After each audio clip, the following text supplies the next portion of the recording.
What we have here are 25 minutes of mostly uninterrupted Cyberpunk 2077 gameplay. Before we get started, if you don't want any early game spoilers, I recommend clicking out now. With that out of the way, these first 3 scenes show snippets from each life path you can pick at the beginning of the game. This first one we're going to take a look at is from the Street Kid path. In this scenario, V was born in Night City and is in the middle of hijacking a car when an unfriendly Jackie Wells shows up. Your moment to shine, kiddo. Good luck.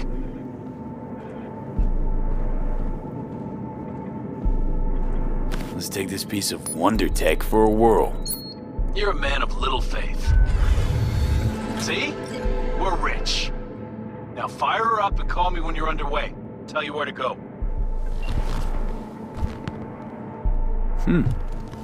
Looks like this'll be a cool breeze.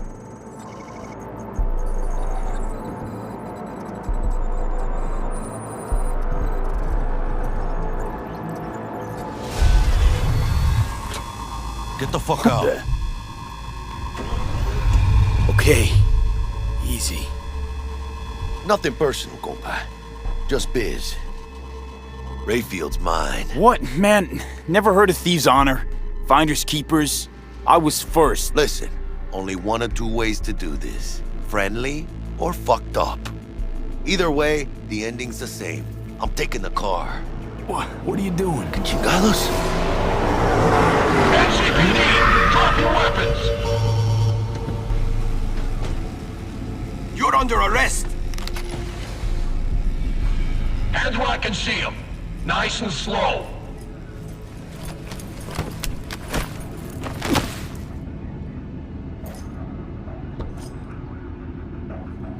Jackie Wells, my old pal from the hood. See you haven't grown an ounce wiser. Hey! Detective Stintz. Been a while, huh? Inspector Stintz. Same shit. Speaking of, your mug's familiar too. Yeah? Yours ain't to me. Left for Atlanta, looking for a slice of happiness. Guess you didn't find it. I've always maintained it's the same for all you termites in Haywood. Born here, live here, die here. Looks like I was right. You know, fuck all about me. Truth hurts, huh? Just watch your tone. I'm not a patient man. Hey, come on, Stintz. Give us a break, huh? You lock us up, they'll just jerk off till trial. And then what? Worst case, we get some months. Hell, standing room only nowadays in El Bote. So, they'll probably be out early. Are these the thieves? Fuck Ordinary yeah. street trash. Got him in custody, Mr. Fujioka. We'll be taking him now. It's a waste of effort. I have no time to testify or play at an investigation. Suggesting we let him go, sir? I suggest you toss them in the sea. Cuff leg's broken so this trash doesn't float. You heard him. Fuck.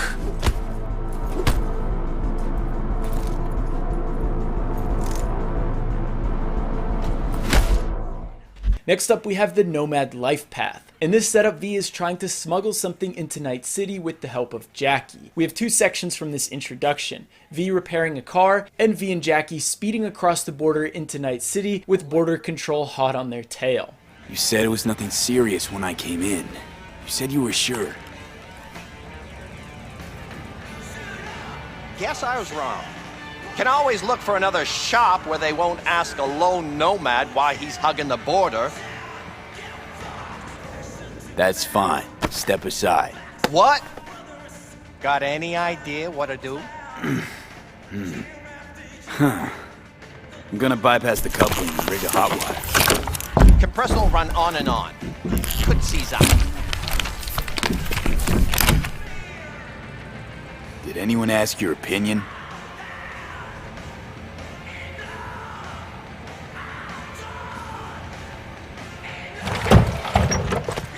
Okay, let's see what happens.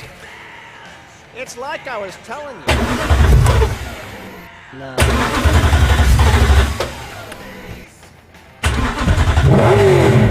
Not shabby at all. Question's how long it'll last you. That'll get me to Night City. I'll figure something else out there. Right.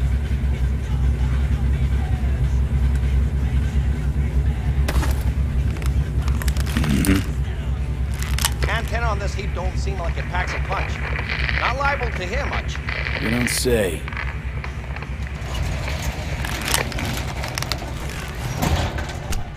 Hey, Mike.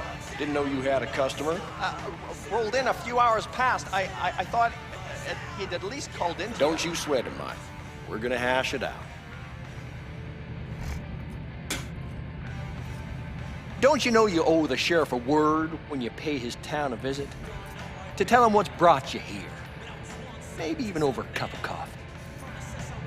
No need to worry. I won't be staying long. Didn't answer my question now, did you?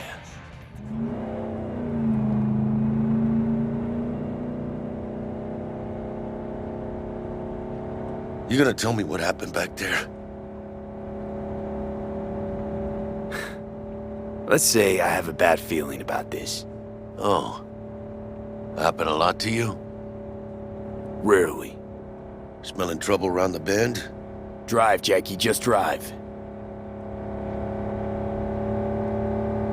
Someone's coming our way. This does not look good. Stop your vehicle immediately. Let's get out of here. On it! You are transporting contraband that is corporate property. I repeat, stop the car.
Finally, we have the Corpo life path. In this scene, V is a successful Corpo meeting an old friend named one Jackie Wells.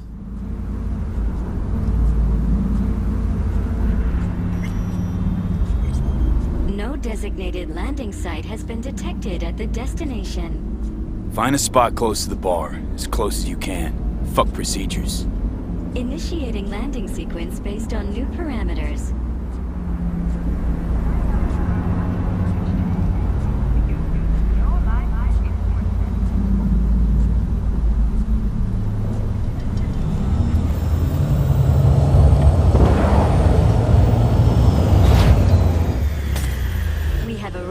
Your destination.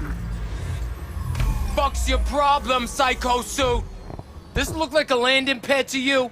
Could have fucking crushed us. Okay, no, hey, we ain't looking for no beef with you.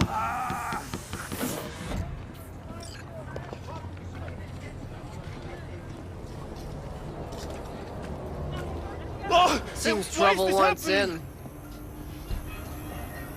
Keep an eye on the AV for me, will you? I don't get paid to do that. I wasn't asking. And not a scratch on it when I get back. Welcome to Lizzie's.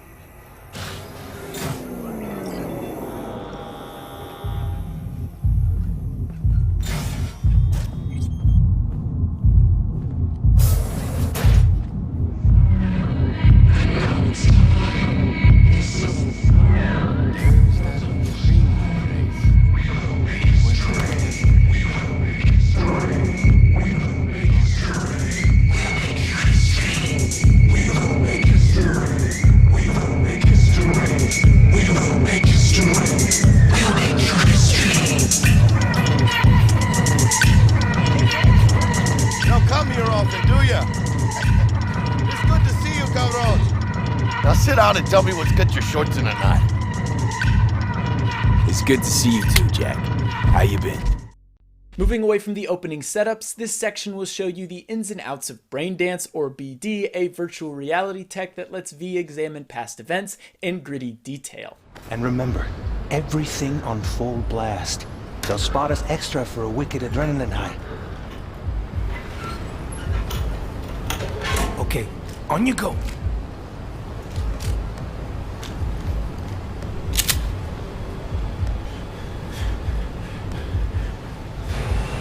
Down! Everybody! On the ground! I want to see you kissing the flooring! Money! Now! Or I will fucking drop you, I swear to God! Well, yeah, hey... Now! Before I blow your fucking head off!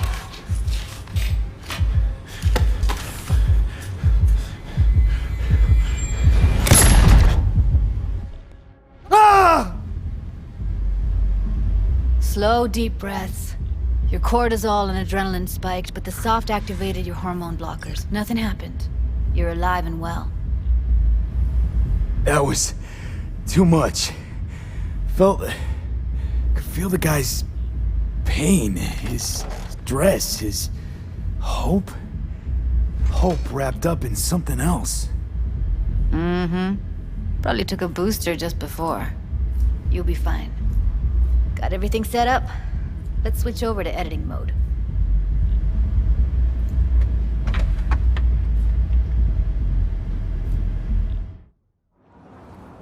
I'll sever the link to the BD Roller's sensory array. You'll be able to look around freely. Whole scene's yours. Full cam control in analysis mode, so move around, zoom in and out, whatever else you come up with. Think of it as your own little sandbox. So, analysis mode, you control playback. Can even pause when you feel the need. Then you use the editor console to unpause. Try it. Plan simple. Do nothing odd. Don't get creative. You go in, snatch the cash, get out. And we sell the BD to those psycho freaks from the studio. Got it. Preem as hell, right?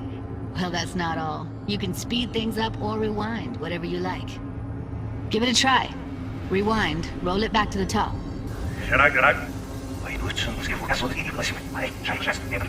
All good, neat. Now try fast forwarding a bit. Plan simple. Do nothing odd. Don't be creative. You go in, snatch the cash, get out. Okay. You can also reset the recording. That'll take you right back to the beginning. Try it. Now for some fun. This here's why you came in the first place. In analysis mode, you get to view and even scan details of the enviro recorded by the BD Roller. Focus on the heat, the gun this gonk gets from his buddy at the beginning. Now scan it. Plan simple. Do nothing odd. Don't get creative. You go in, snatch the cash, get out. And we sell the BD to those psycho freaks from the studio. And remember, keep on left. That's all you have to leave. Okay, right here. Excellent. Let's move on. Now heads up. In analysis mode, you can ferret out background noise and conversations if the roller got close enough. This tech records everything, every little detail, even the sights and sounds the roller was never aware of. To see the sources of the recorded sensory signals, switch to the audio layer in the editor. Go ahead and try that now. Okay, good. Now you should see several sound signatures in the store. Choose one and hone in on it. Pack of 6, case of Brosif, and a couple of zappers. Okay. We have a deal today on 2 flavors. Cuddy and surf and everybody! So, any thoughts? Unbelievable.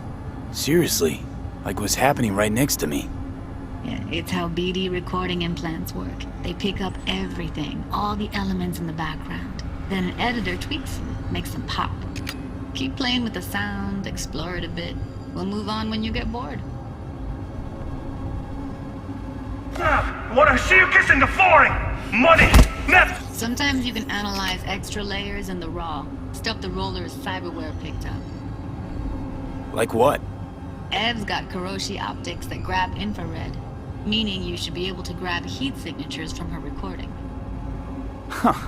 Hella nice. Scanning works on peeps, too. Walk up to the wounded chick. Try scanning her. Alright, next thing. Scroll forward to the part where our artist gets a lead injection. Or I will fucking drop you, I swear to God! Well, now, fucking head off!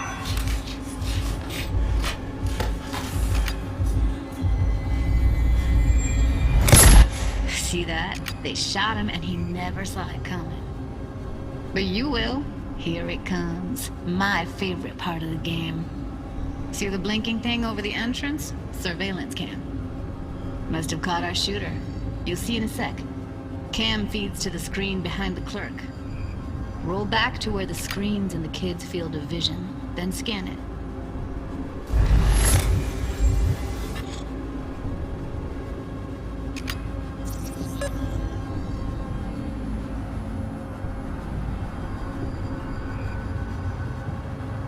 His own Chumba shot him. Probably planned to all along.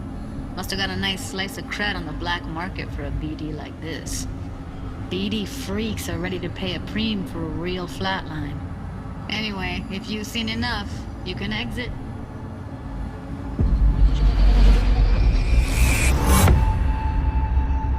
Yeah, it's impressive, right? It's too bad most of the BDs we do here are only good for flogging the log. Next up is a bit of combat.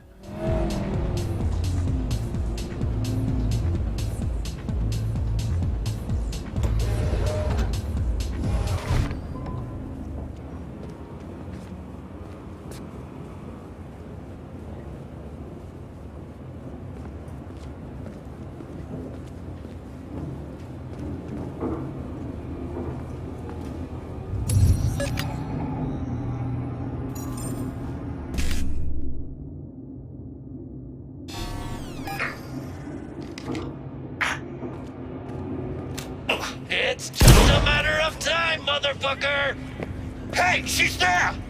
Choose, listen. What if instead of an arm?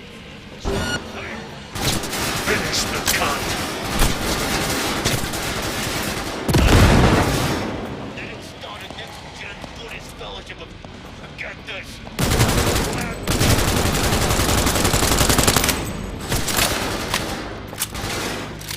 Think, assholes, think!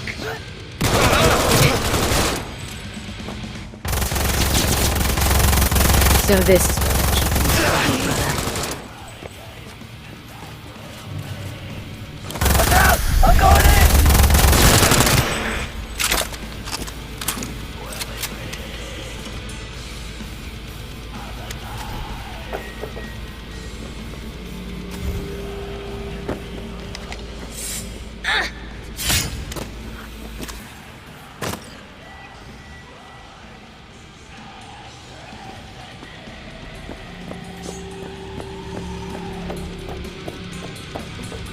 Do not do this!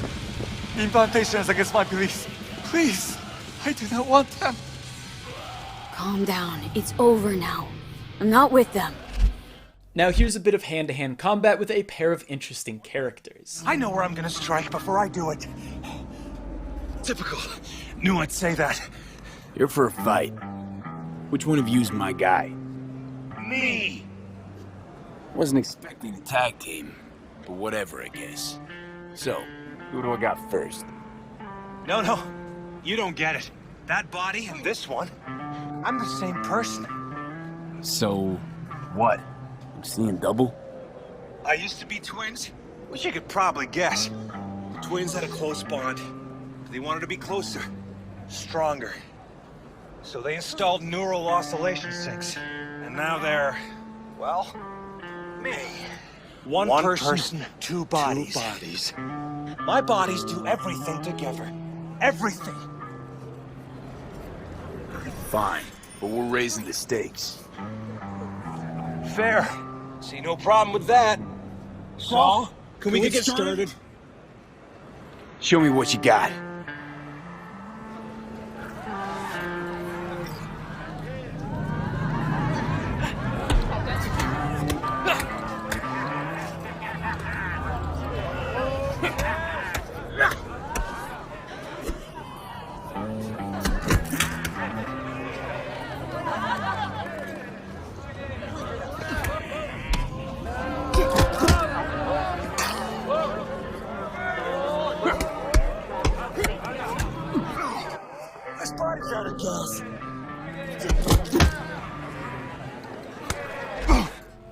And last but not least, here's V and Jackie blowing off steam in a nightclub called Afterlife.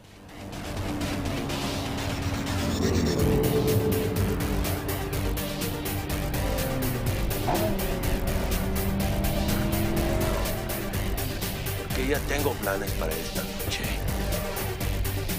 Sí, mamá. Te vas a enterar mañana. No.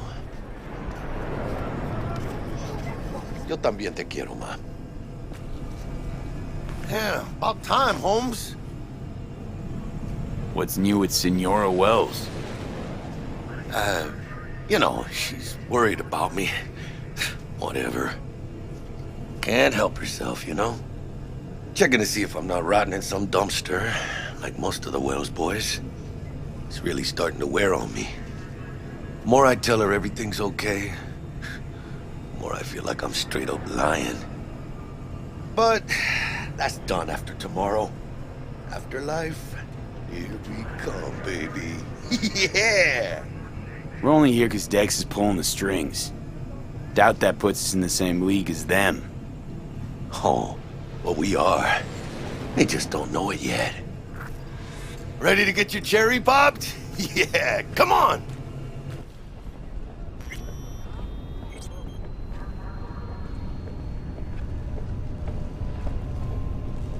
Place used to be a morgue. You believe that? Who would have thunk? I know, right?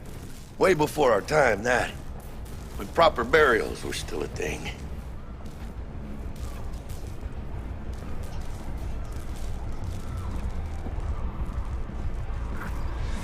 And who might you clowns be? Name's V. This is Jackie Wells. Oh. Is that supposed to sound familiar? It will soon. We're here to see Dex. Yo, Dex. Got 2 live ones saying they're here to see you. Yeah? Alright then. Says he needs a second or 2. Go get yourselves drinks or something. Way ahead of you, viejo. This is it. The heart of Night City. That's it right there. Beating. Hear it? Can you imagine? Susan Forrest, Boa Boa, maybe even Morgan Blackhand. All sat on those stools. Fell asleep on that same bar. Looks like we're up.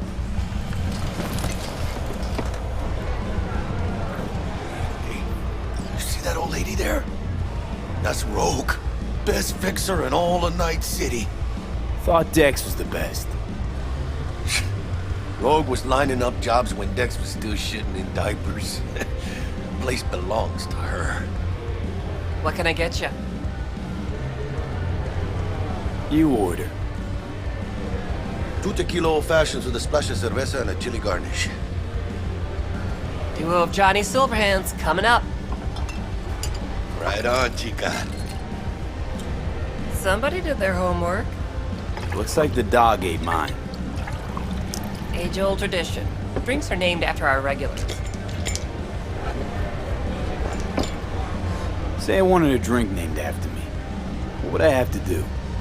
Snuff it. Mind-blowingly spectacular fashion. Mid-op would be best. What a beautiful tradition. To Night City. And the afterlife. Ha ha!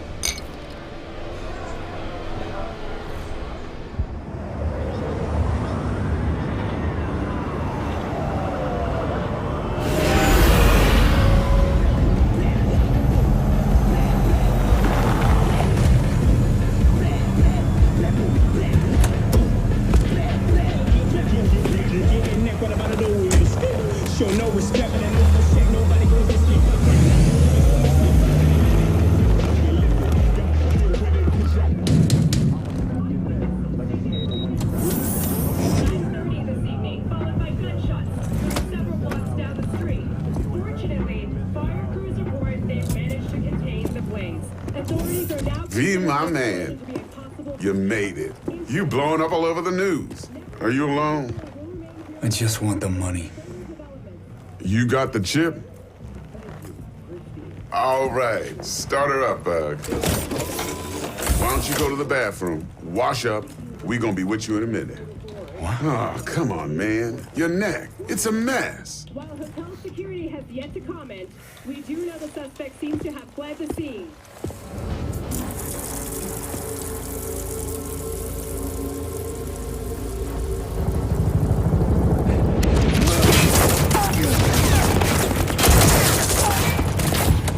Initiating combat mode. Go! Destination confirmed. Woo! That's what I'm talking about! Alright! In and out, bitches! We're rich! Oh, we are going to the major leagues, Jackie! Jack?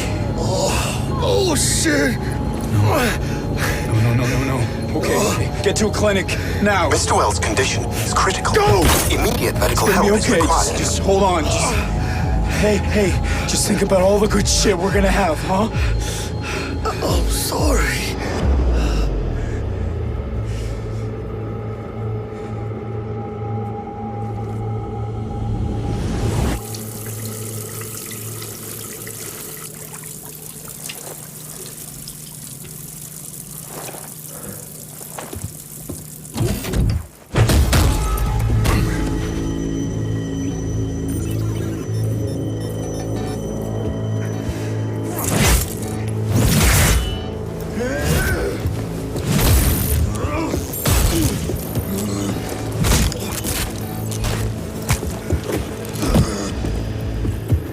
Take the fucking chip decks. Every corpo cop in this city's gonna be blasting down these doors after what you and your psycho friend did. We didn't need all this cocksucking attention, damn it.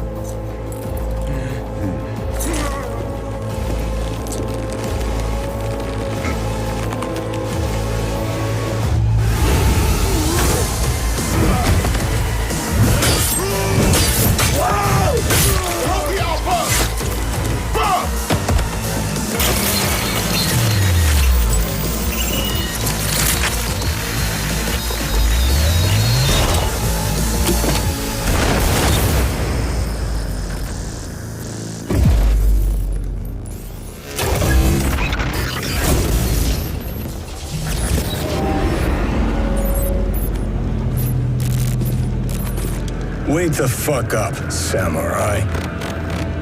We have a city to burn.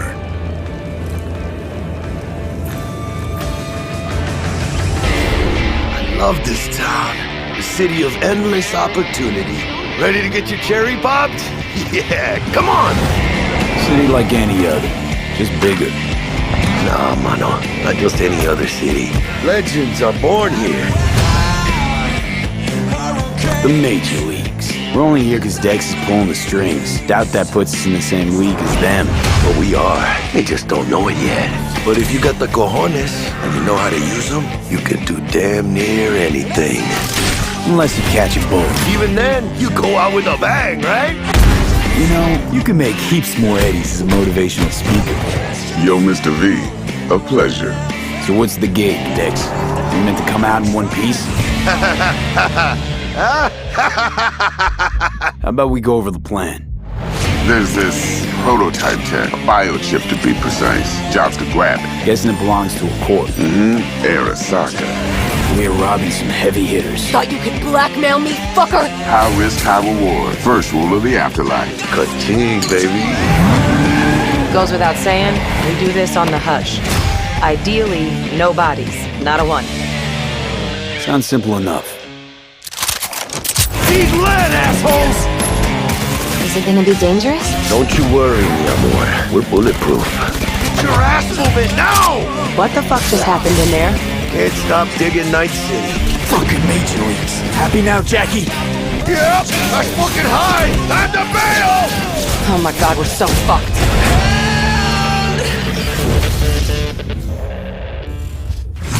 Dex, what the fuck? Can't risk it, V. And you, who are you? Fuck. I wouldn't write these lyrics for myself.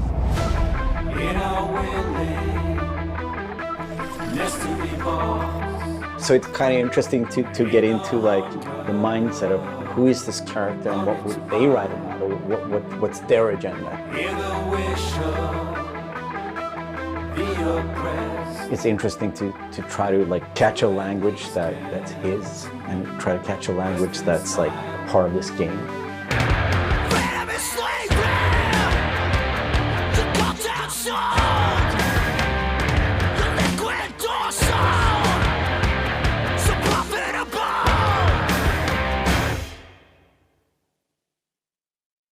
There is a reason why we're here.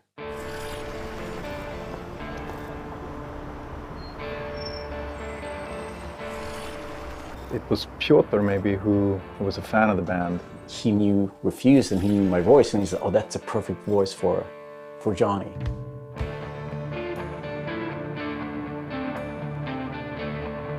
And that they wanted, I guess, a sound that was a bit contemporary from when Johnny's supposed to have had the band, because he's sort of like an anti-establishment kind of guy. Gonna drag a corporal rat on stage, make him kneel, douse him with gas, then light him up? So of course there are things that you can relate to, and like just like this outcast and this rebel that's fighting against like the corporos, and that's definitely something that's been a part of my life and a part of Refused life. We came out of the punk rock scene of northern Sweden. He's like the future version of us. You know?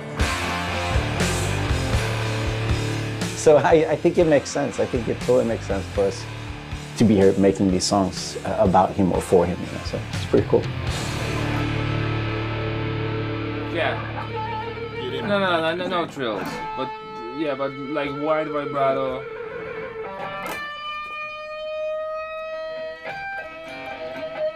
And then, I mean, just sort of build, yeah, slowly build sort of intensity. We don't have a different mode than just going all in. So we really worked on these songs trying to make them as good as possible. But then they're not actually our songs. It's interesting as a musician to play another musician, because that's essentially what we're doing. I mean, we're not here as Refused, we're here as Samurai. And I'm here with Johnny Silverhand, you know, so it's like the voice we're representing here is someone else. We'll never fade away! It's been a mind fuck.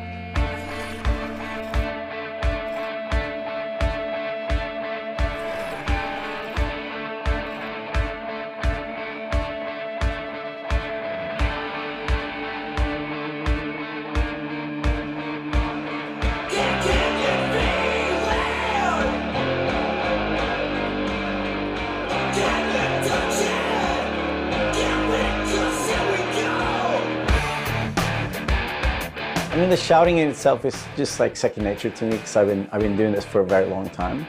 But then when someone comes in and says, I'm happy with everything except for Azza Lim. Again, it's Azza. Azza. Okay. The shouting's great, but think of that accent, or think of that like enunciation. It's a bit weird because it's a very different way of singing when you're screaming like that, and it's hard to sort of swallowing some syllables there. Adjust your accent. Oh yeah, just try it again. So it's been a bit kind of frustrating. It wasn't horrible, but it wasn't great. But I mean, I get it. I mean, we have to maintain the illusion that this character that's a character of the game also is me, like when I'm singing it. So it makes sense. But yeah, it's a bit different to have someone telling you exactly how to enunciate things, because I'm not used to, usually people just like give me a thumbs up, and then like, you know, you think the things like the rhythm, and you think about the pitch, and you think about all these things, but then someone comes in and like, that word sounded weird. I'm like, what? No, that's how I sing. But so it's been a very, yeah, a bit painful at times. But it's all right. See this zone, I'm chipping in. Roll the bones, I'm chipping in. Belt that cone, I'm chipping in. Mayhem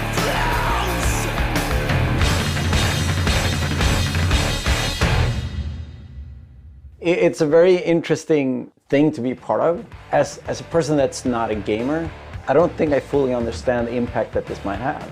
If people like these songs and if people are excited, then that's going to be great.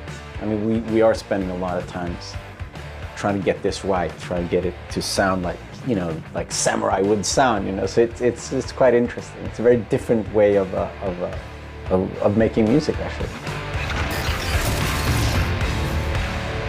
Johnny Silverhand is the Zack de la Rocha of the Cyberpunk universe, a musician with a radical anti-establishment message. Johnny's a disgruntled veteran of the 1990s Central American conflict, an anarchist, and most importantly, the first rocker boy. Here's the origins and rise to fame of one of Cyberpunk's most prolific characters.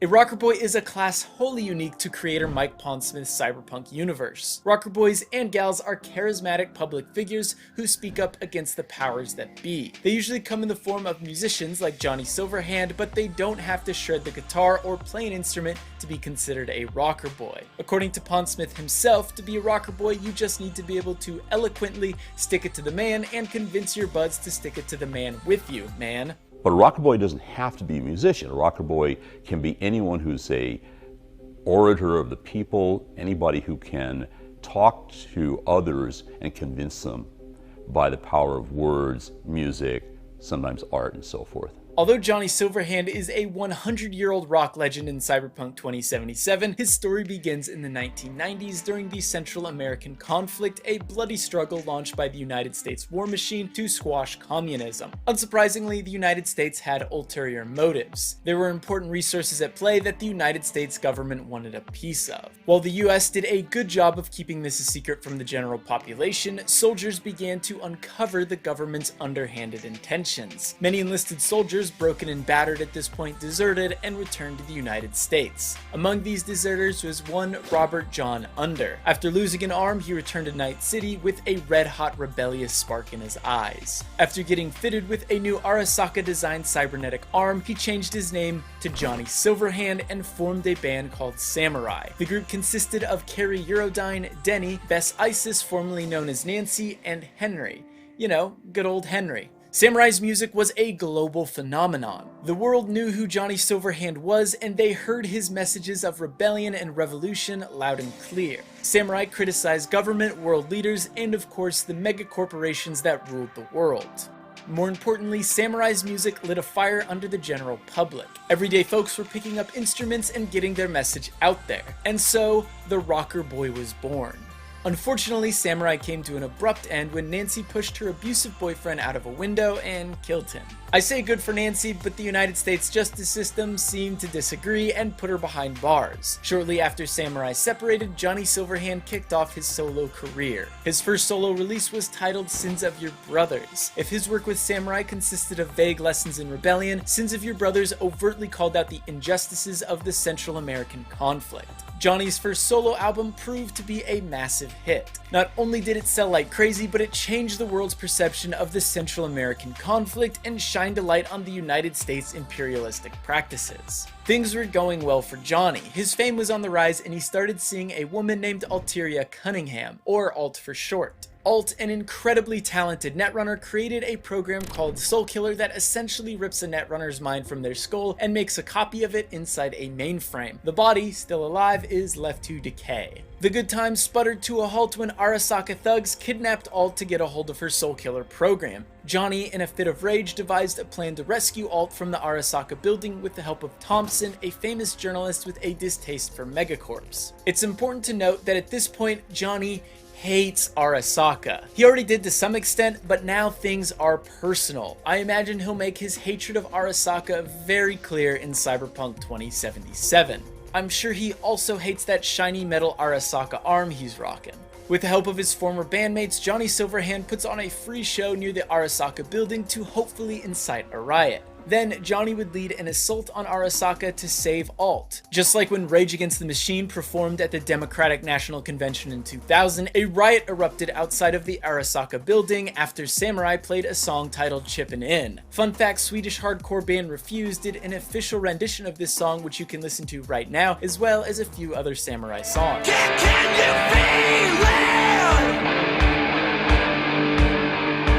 Can you touch it? Johnny's crew, with a crowd of 6,000, broke into Arasaka headquarters. Sadly, they were too late. Alt was dead and her mind was trapped in a mainframe. This particular section comes from a story titled Never Fade Away in the Cyberpunk 2020 rulebook. We will most likely visit this event in another video, but if you want a more in-depth look at this key moment in Johnny's life, we recommend reading the full story. After that, Johnny disappeared. There were rumors that the indomitable cyborg Atom Smasher put a bullet in Johnny, but his remains were never found. Of course, this isn't the last time we'll hear from Johnny Silverhand, as his electronic ghost seems to play a significant role in Cyberpunk 2077, played by the illustrious Keanu Reeves. Cyberpunk! There's a brief overview of Johnny Silverhand's life and legacy. There's a lot more to this story, but we'll have to wait until November to find out more. In the meantime, if there's a Cyberpunk topic you'd like to see us cover, leave it in the comment sections below. And make sure to tune in next week as Jean-Luc breaks down Johnny's arch nemesis, Arasaka. And with that, we'll see you next time, Samurai.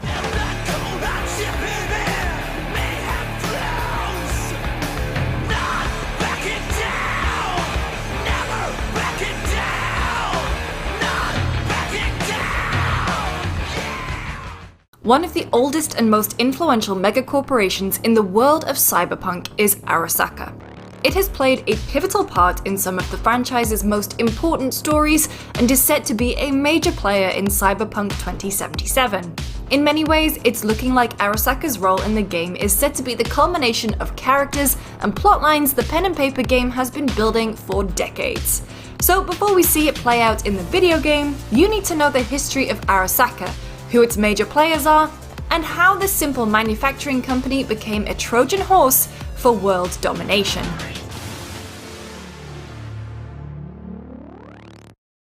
The now monolithic Arasaka started out as a simple Japanese manufacturing company.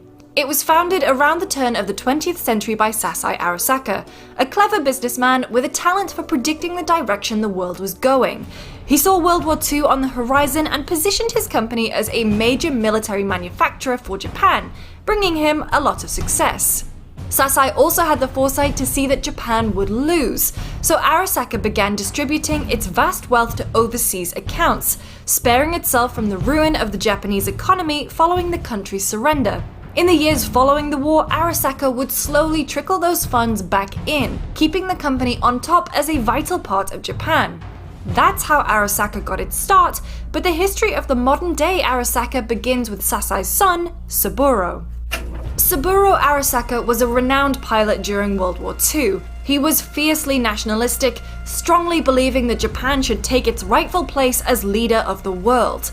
Japan's surrender at the end of World War II was a huge blow for Saburo, who contemplated suicide.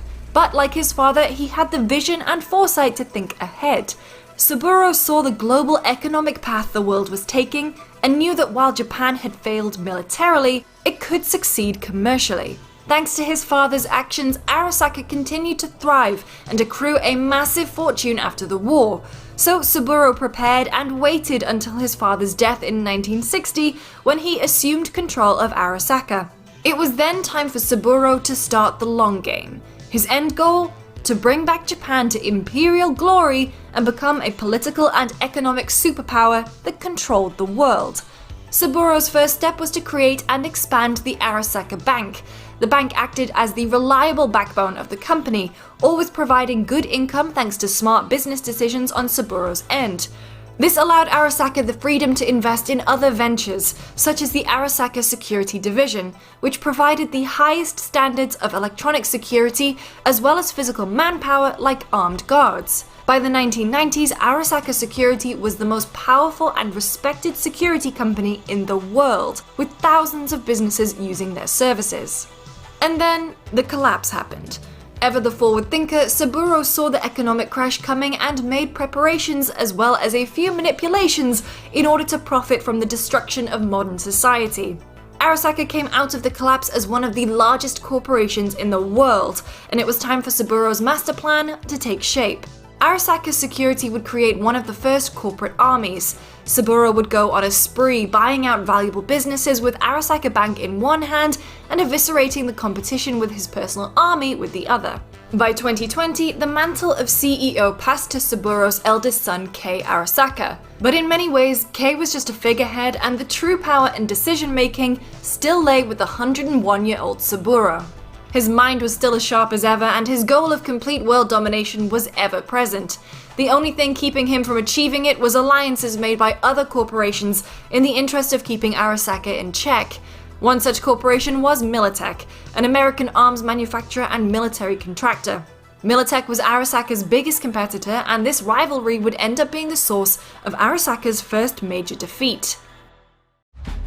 What would later be known as the Fourth Corporate War started in 2021 as a simple rivalry between Sino and OTEC, which were fighting over the assets of the recently bankrupt IHAG. Looking to gain the upper hand, both turned to the backing of large megacorps for military resources. OTEC went with Militech, and Sino went with Arasaka. The two megacorps had been at each other's throats for years, and this was the perfect excuse they had been looking for to begin a proxy war where they could battle it out. And like many proxy wars, it stopped being about a dispute over a bankrupt company's assets. In fact, by 2022, Sino and OTEC had settled their little war, but Arasaka and Militech were just getting started, and tensions quickly escalated into a very real war. Many organizations and countries around the globe were dragged into their conflict, including the United States and Japan, both of whose economies heavily relied on Militech and Arasaka respectively. Things were spiraling out of control quickly as this corporate rivalry was setting the world on fire. Eventually, Arasaka began losing ground in the United States, with its final major holdout being Night City, home of its American headquarters. This all led to one of the most important moments in the world of Cyberpunk. Militech sent several strike teams of mercenaries to infiltrate Arasaka Tower, one of which was led by the legendary Johnny Silverhand. You can learn more about why Johnny was involved in our video about him. There's a lot that happened in Arasaka Tower that day, enough to do a whole video on it alone, but the most important thing is how it ended.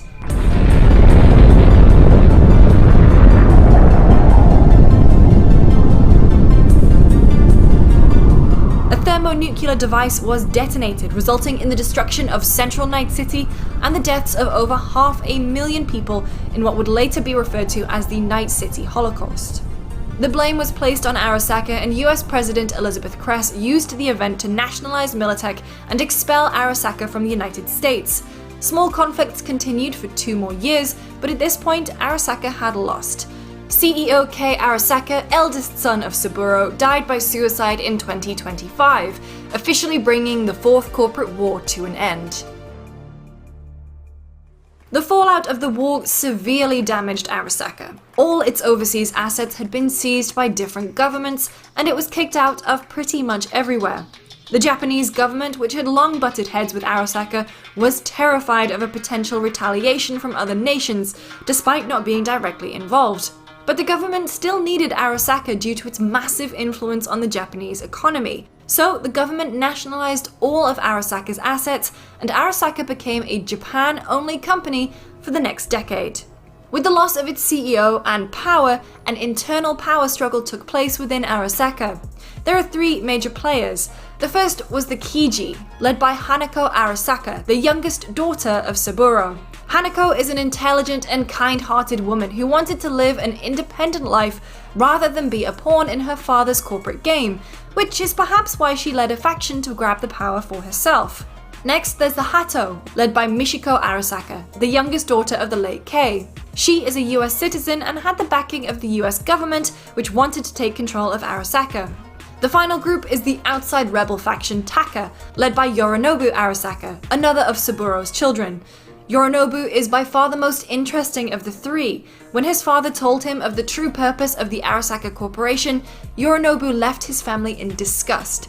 He went on to become a famous rocker boy, the Johnny Silverhand of Japan, more so in the rebellious spirit as he was not an actual musician. He started the Steel Dragons, a gang he used to attack Arasaka from the shadows. Yorinobu was even involved in the events leading up to the nuclear detonation of Arasaka Tower. Unfortunately, there's not much information on the details of this decade-long family rivalry. However, the conflict was eventually solved, and Arasaka reunited under one banner again. Arasaka spent much of the next several decades rebuilding power and regaining a foothold outside of Japan. A return to America was tricky following its expulsion in 2023, but an opportunity presented itself for Arasaka to worm its way back in. The new United States had what was known as the Unification War in 2069, an attempt by the government to regain control of a series of free states that had seceded from the nation. Night City had long been wary of the US after it basically abandoned the city following the Night City Holocaust. The city avoided involvement in the war until the federal invasion of Coronado Bay gave them no choice but to act.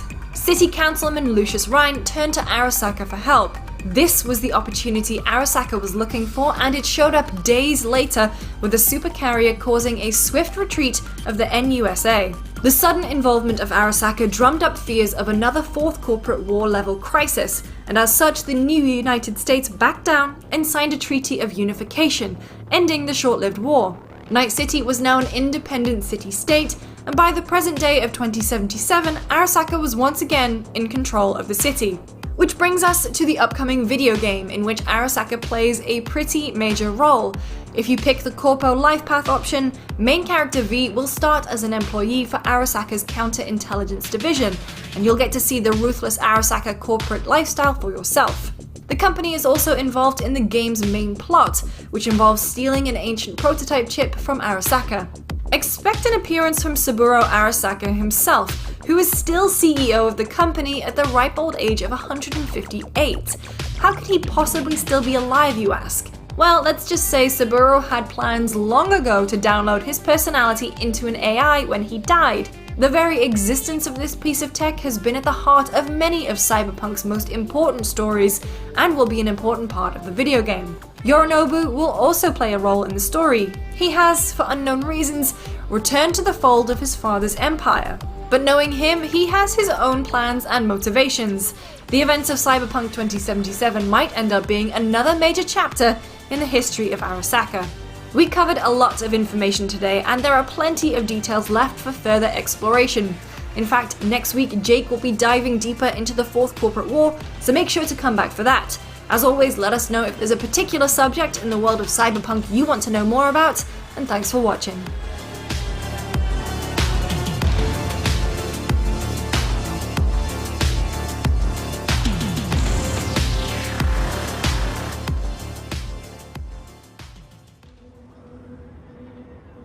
If you've been following Cyberpunk 2077, you probably know how deadly megacorporations like Militech and Arasaka can be. Not only can Corpo conflicts be waged economically, but many regimes are enforced through violence, theft, and arson. Some of these conflicts play out in smaller arenas, a gunfight in the streets of Night City, or an assassination attempt on upper management. However, if there's enough resources at play, these contained conflicts can expand into full-blown multi-corp battles. This is what we call a corporate war.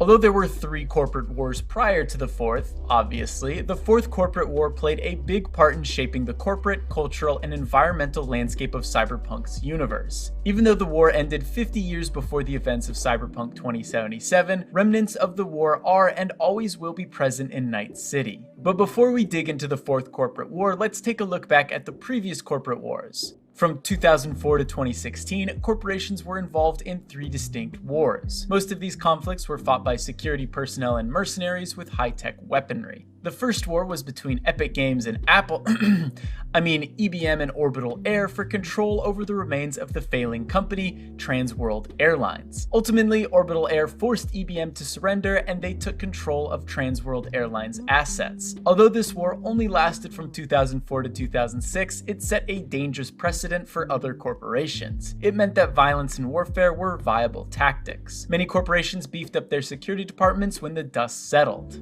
I say when the dust settled, but the dust from corporate warfare didn't have much time to settle. In 2006, the second corporate war kicked off. This time, the major players were 2 massive oil companies, Petrochem and Sovoil. Oil companies engaged in deceit, clandestine warfare, and underhanded tactics? That's the first time I've heard of something like that. While Petrochem did significant damage to Sovoil, it ultimately lost the battle, with Sovoil coming out on top. But the war wreaked havoc on the world. Most notably, the southern Pacific Rim became a cesspool of pollution and oil. According to Cyberpunk 2020 Firestorm Stormfront, try saying that 5 times fast, the South China Sea became a lifeless chemical stew all but inhabitable today.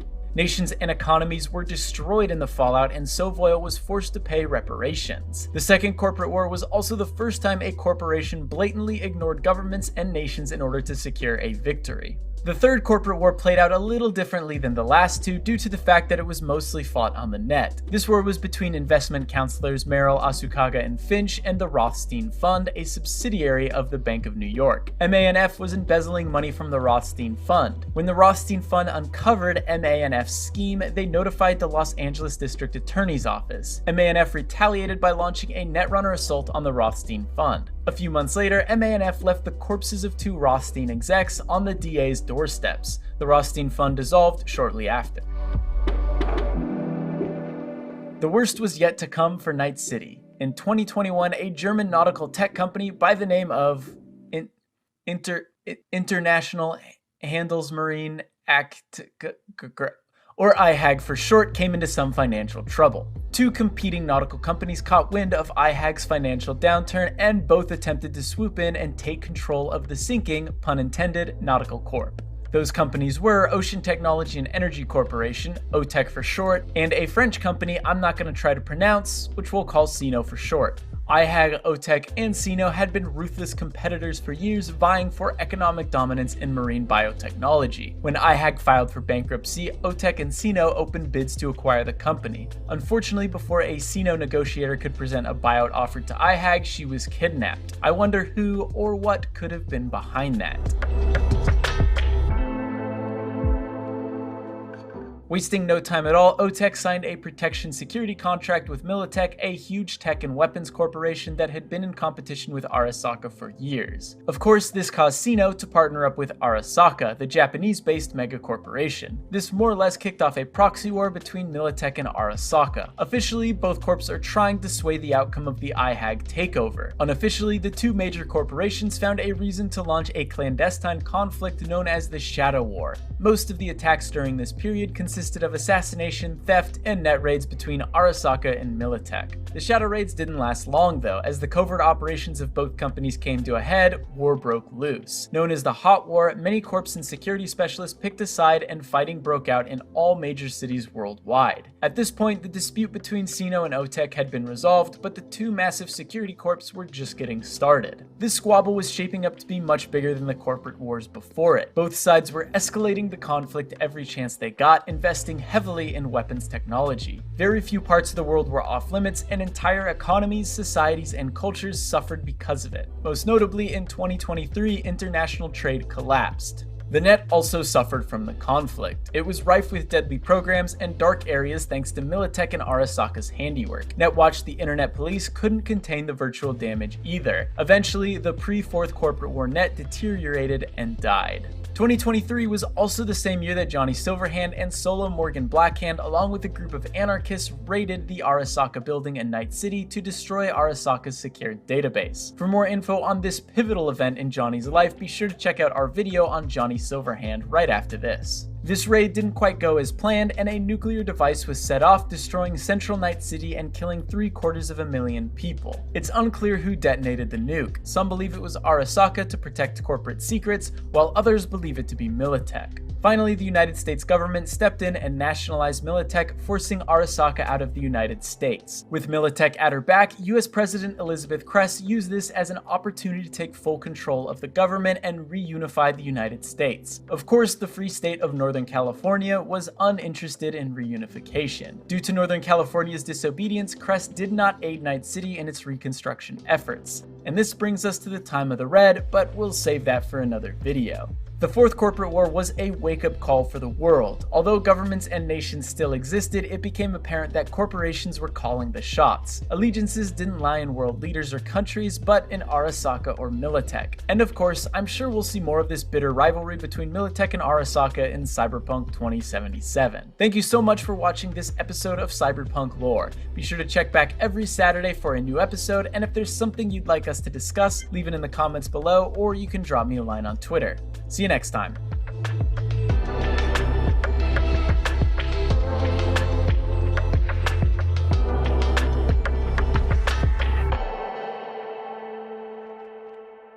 It's tough to talk about the world of Cyberpunk without spending some time on one of the major security corporations of the future, Militech. If you've been following GameSpot's Cyberpunk lore series, you've probably heard us talk about the weapons manufacturer often. You may know Militech as Arasaka's #1 competitor, but the corporation's history runs much deeper than that.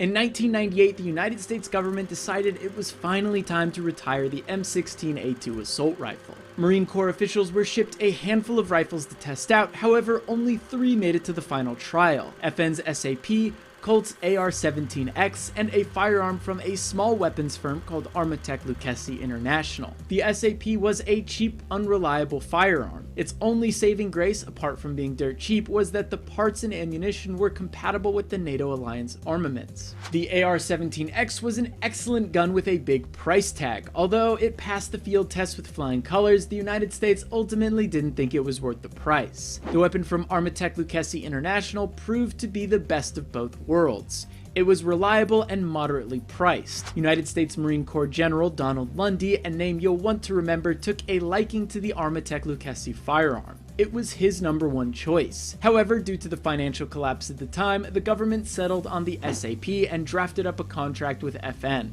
Lundy, unhappy with the government's decision, warned officials that putting the SAP in the hands of soldiers could be disastrous. It turned out Lundy was right.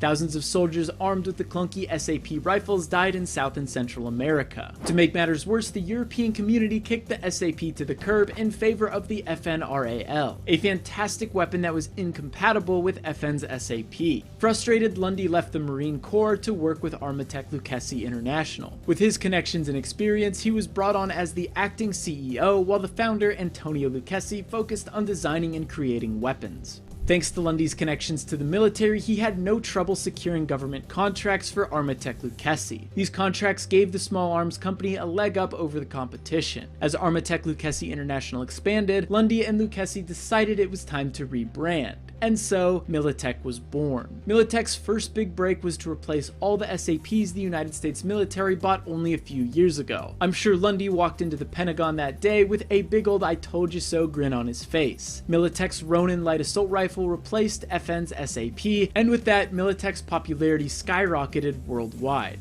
As Militech grew and grew, it swallowed up smaller security corporations. Soon, competitors of all shapes and sizes were being dismantled and absorbed by the monstrous corporation. Of course, the lucrative government contracts weren't the only thing making Militech a fortune. Many of their weapons were sold and distributed to gang members, mercenaries, everyday Joes, and security departments at other companies. Along with selling weapons and equipment, Militech was known for hiring out their private military to anyone or anything with the money to pay for it. This includes, but is not limited to, assassinations, revolutions, civil wars, and, according to the Cyberpunk 2077 World Book, ethnic cleansings.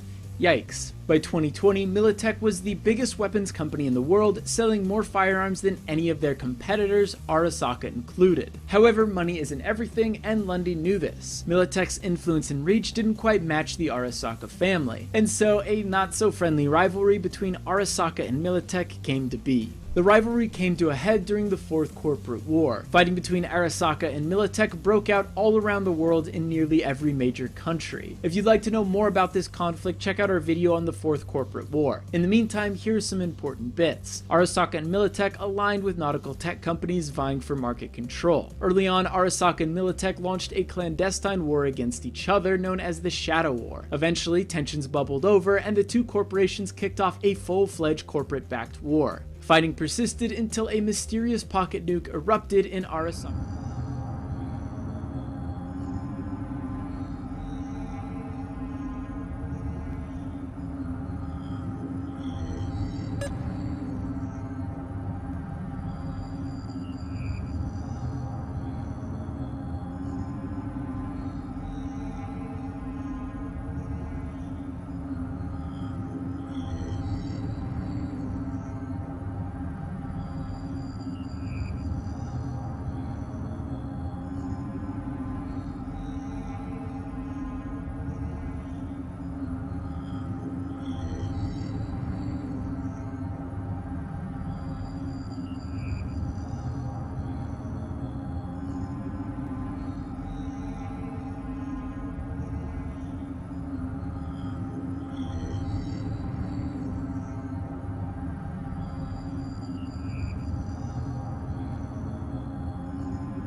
You don't believe in no fate. Every day digging the grave. Stepping up here with the stakes. City of dreams, city of... Hello and welcome to Night City Wire Episode 3, the show from us at CD Projekt Red where we talk about all things Cyberpunk 2077. In today's episode, we're going to start by taking you on a tour of Night City in a new gameplay video and have a chat with senior level designer Miles. Then we're going to introduce you to the gangs of Night City in another new gameplay video and have a chat with Mateusz from our quest team. Then before we finish today's episode, we're going to give you a look at some of the incredible finalists in our PC case modding contest. And we have some information that PC players have been waiting to hear. So let's get started. It's time to take you on a tour of Night City.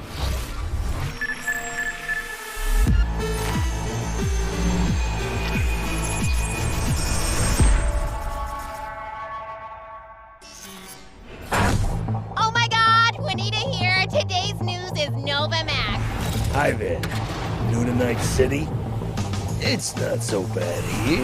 How we feeling today? Cause I feel amazing. The food. The Thai on 7th and Haywood. The pierogies down by the docks. Our home. Our pride. And as always, your business is my business. And this is your World News Update.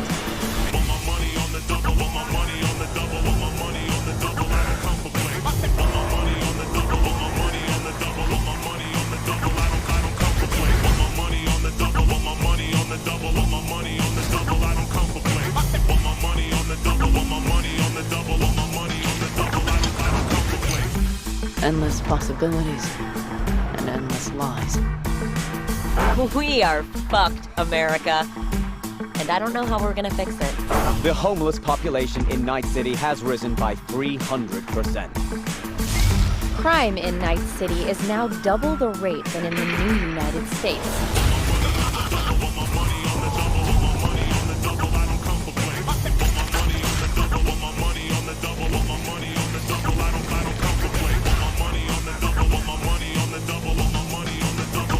You want to be some kind of hero. That's a fight this city won't let you win. On your own, you're fucked.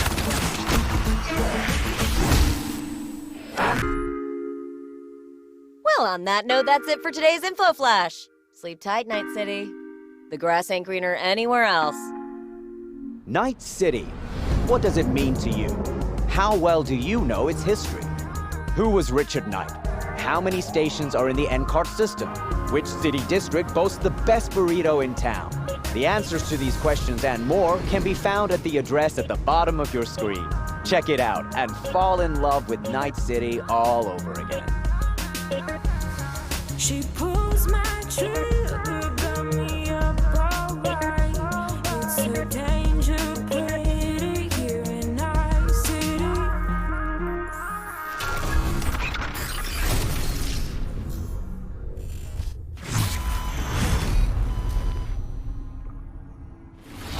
Well, since Night City is one of our stars of this episode, there is actually quite a lot to talk about. So let's start at the beginning.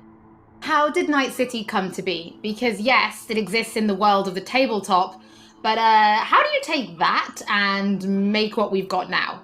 Well, yeah, as you can imagine, making a city that is as big and complex as Night City is quite the ambitious project. First off, we sat down and we were really considering what is it that we wanted to do with Night City. In a way, Night City is the star of Cyberpunk, right? It is one of its main characters. We wanted to make a city that is very, very believable, right? I mean, the word immersion gets thrown around a lot, but really, we wanted you to be able to dive into it and feel like this is a real place. And then secondly, we also wanted to provide enough variety between districts so that exploring Night City will always be fun, right? There's no point in making a city that is all same-ish, and you know, it doesn't really matter where you go, because once you've been through one district, you feel like you've been through all of them. So for that, we first off started taking a look at the real-life geography that Night City is located on, and that would be on the coast of California. Knowing that Night City would be a coastal city gave us a bit of insight into what we would expect from the city layout. You'd expect the port, you'd expect huge industrial areas that would facilitate this kind of trade that you would assume a city of this type would have with the world. And then we went through and actually divided the city into several districts, 6 of them, and some of them are based on the original lore. We decided to give their own characteristics in terms of architecture, their demographics, the kind of people that would live there, and also the function within the city. Each of these districts in turn we divided into further sub-districts, which we further characterized using the more grand theme of the larger district. This process, I think, has resulted in a city that feels quite alive, has a lot of character, where each district feels like its own distinct zone without feeling separated from the larger picture. And that results in something that allows the player to easily navigate even the complex concrete jungles of Night City simply by looking around and always having a rough idea where you actually are. But Night City is clearly so different from anything we've ever created with The Witcher. Can you give us some idea about, or some insight into just how big and like how densely packed Night City really is? Yes, so I'm not exaggerating when I'm saying that Night City is easily the most complex thing that I or the others have worked on. The city is super organic, right? It's not like a chessboard layout, but the layout of the city is crazy, and you can tell that it grew in phases, right? Where buildings have been built on top of each other, and I guess the mega buildings that we have showcased are a great example of this. You'll actually see that they are located on some kind of pillar, you know, and then expand outside and then up high into the sky, and underneath it you'll have space for other buildings. This yields a lot of interesting experiences when it comes to exploration, and that's the one thing I'm most excited about for players to experience. We've been saying that our exploration is super vertical, right? But what this really means is that it changes the way you explore the city.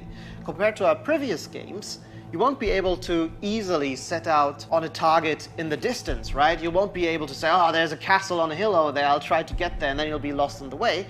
But here it's much more intimate, much more moment to moment. You might be roaming the cities and get a call by your fixer who informs you about a job nearby that you might be able to do, right? Or you find an alleyway and you walk down one of the many alleyways that the city has to offer, and it's always a surprise. You don't know if you might stumble upon some gangers hanging out that are up to no good. Sometimes, and these are the moments that I often get surprised with, you'd even stumble upon the odd elevator that is meant to connect parts of the, you know, different layers of the city. And it's quite astonishing sometimes to see where you come out when you enter one of these and, you know, find that, oh, this is actually how it connects to the world. That's crazy. And now I'm here, and now I know there's a shortcut that I can take. And again, this all serves to really enhance this sense of wonder that we all come to love from open world games, and the whole city is built to cater to that.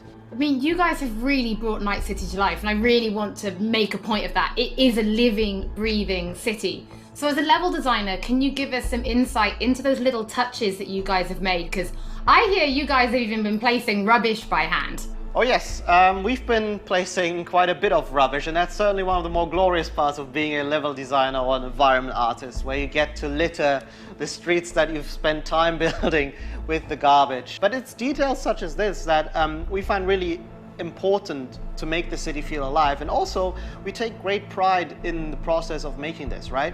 We have a lot of fun actually placing a lot of what we call mini stories, right? These are little encounters that you can find when you simply walk along the streets. Of course, we have huge quests, right? Side quests, we have lots of side activities that you can do, but it always is nice to just kind of stop down for a minute and take a look at your surroundings that we have so lovingly created, and try to see if there maybe isn't something that you can be a little detective for. Now, one other thing that I think is really cool is also the fact that we have actually named every single street in the city.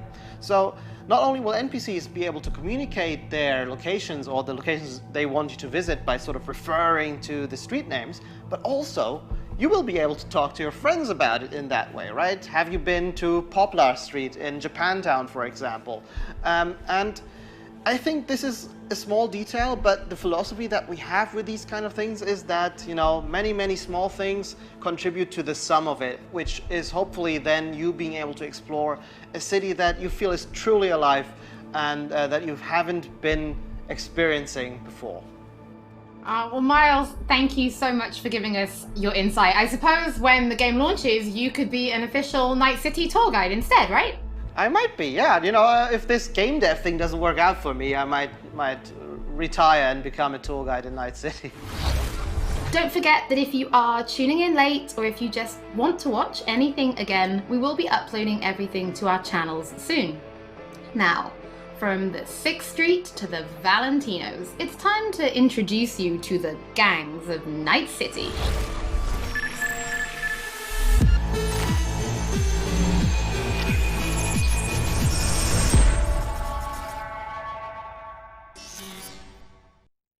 You know how things work in Night City? The stronger survive, but that's how things stand. You're either somebody, or you fizzle out into nothing. Didn't see ain't a city that lets you get by without buddies. Be very careful, my friend. We are all so far from home. Which gang's the city's biggest and baddest, according to the NCPD? Scavs hold the body count title. Or Maelstrom, depending on the season. One time, a Maelstrom ganger killed a young kid right in front of my eyes for shits and giggles. Crumb-sucking psychos. And who the fuck are you to say what can and can't be? I'm gonna introduce you to our meat grinder. About time we had some fun! Think Maelstrom never forgets? Never! I hate these Borg fuckers. Just a gang like any other, right? I'll take the Valentinos. They follow God and the Santa Madre. Honor means something to them. How'd you meet Jackie? We started out together. In the Valentinos? No, in the fucking Bible book club. I gotta give style points to the Valentinos. They have a punishment for every occasion. Gangster life, puto! Quick shout out to everyone in Haywood and Santo Domingo. Lately, the Valentinos and 6th Street have had a bigger bone to pick. 6th Street. Why'd they want to wipe you? I don't, can't fucking stand Tinos. Fucking suck! I've dealt with 6th Street before. We do the run, they'll transfer the cred. Come on, let's go before 6th Street shows up. Shot! Any more Second Amendment fans in the house, huh? Hate those bastards. Vomit lofty patriotic bullshit all day. Time to bring on the future. Any idea how many attacks from behind the Black Wall we neutralized? If the Voodoo Boys breach the Black Wall, we'll all be fucked. Voodoo Boys. Urban myth, I thought. Just net runners spooking each other. No such gang. You know, I heard a few things about you. Voodoo Boys, best runners in town. You do not steal from the Voodoo Boys. I see you, always. For them, Pacifica's just Haiti 2.0. Their own island, cut off from the rest of the city. This is our turf, our home. Until last week, the animals crawled in. Animals are the craziest fucking gang in the city. Breaker stall! Animals aren't the play here, are they? They're hired muscle. Someone else needed them. I fucked you over, you fucked the gang over. Somewhere at the start of the story, somebody fucked the Corp. See how this works now? My husband's new Westbrook. Very high in the tiger claws. They did what made the best eddies. Sold sex and black market tech. See a lot of tigers. They run this place. Know what else they do well? Break the knees of people who ask questions. I gotta do something! Shut the fuck up! The tigers will kill us. Come on, baby. Tiger claws killed one girl too many, so people took matters into their own hands. Folk went ballistic. Girls, pimps, outcasts, the whole freak show. It's how the Mox got started. Think you're some kind of gangoon now, huh? Us Moxes have each other's back. We look out for one another. You looking for some company tonight? How'd you hook up with the Mox? I thought Susie and the gang could really change something in this city. Moxes and Nomads don't seem so different. Both seem to yammer a lot about community, solidarity. Tell me about the Badlands. Not much going on out here, huh? Au contraire. This is an ecosystem. Nomads, wrapped in Shiv, corporations, and drifters, they form a complete whole. Remove one part, the delicate balance topples. Here in the Aldecaldos, it all stays in the family. Classic dilemma. What comes first? Family or the outside world? This family will go to hell and back. Everyone in this city lives in their own bubble, and either you fly high or sink into quicksand.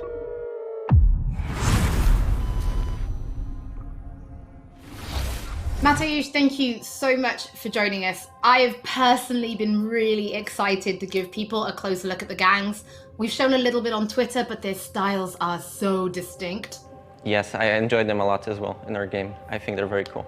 But let's start then with the kind of role that they play, because gangs really do play a prominent role in Night City, correct? Yes, definitely. The gangs, they rule the streets of Night City. You know, they have the newest cyberware, they have the newest weaponry, and they are really a power that everyone needs to take into account when they are thinking of operating in Night City. You will encounter them as you explore the city, of course, but also as you complete main quests, side quests, different jobs for the fixers. Sometimes you might even get hired by them. But then, I suppose everybody's thinking then, can you join a gang? Well, V is a merc, and mercs of Night City are this unique, distinct group that stick mostly to themselves, right? And they get jobs from a variety of factions. They can get jobs from corporations, they can get jobs from gangs, they can get jobs from different kind of like influential clients. Because of this, nobody will ever trust a merc to be one of them, right? And the gangs are no exception here. They are looking only for like people that they know will be loyal to them, right? And that they will fight for their cause all of the time, not just some of the times when it's profitable to them. So because of this, V will mostly stick to the Afterlife. And the Afterlife are this group of mercs, this legendary group of mercenaries in Night City. They get the best jobs, they get the most money, the best clients, and so on. So if you want to become a legend in Night City, you are going to the Afterlife. So we've obviously mentioned distinct style then. So does that mean there are kind of special gang-themed weapons and items and clothing for players to find and use?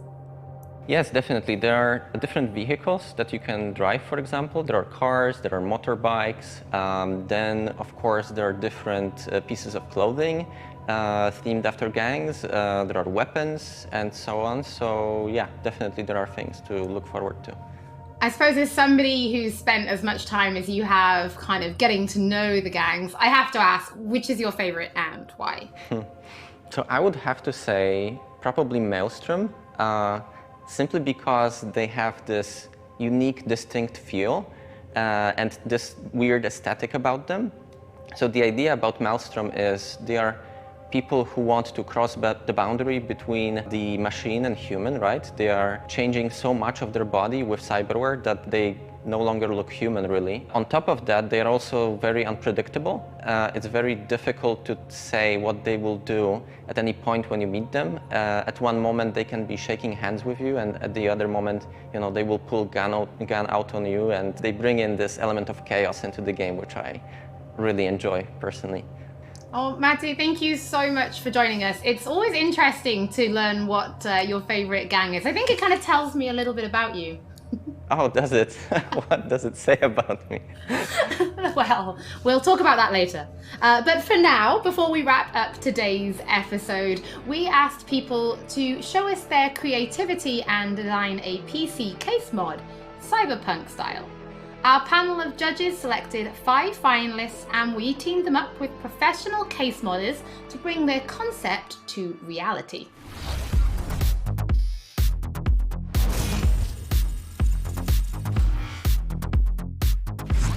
These 5 amazing designs will be fighting for the main prize, an Alienware Aurora PC along with other awesome gaming peripherals, brought to you by our partners Alienware, Nvidia, and SteelSeries. Let's see the mods. I absolutely loved this one. The whole aesthetic works with each other. Absolutely next level. Honestly, kind of terrifying.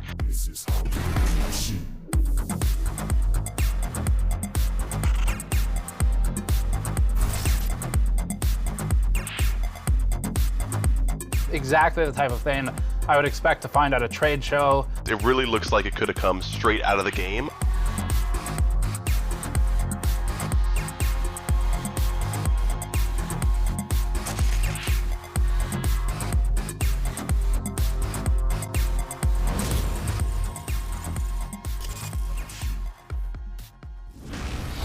To watch the full PC case modding video and to get more information about when the winning design will be available on charity auction, stay tuned to our social media channels. Looking at those PC case mods, it reminds me that we do have one more thing to reveal. If you're going to be playing Cyberpunk 2077 on PC when it launches this November, we do have some specs to share that I think some of you have been waiting for.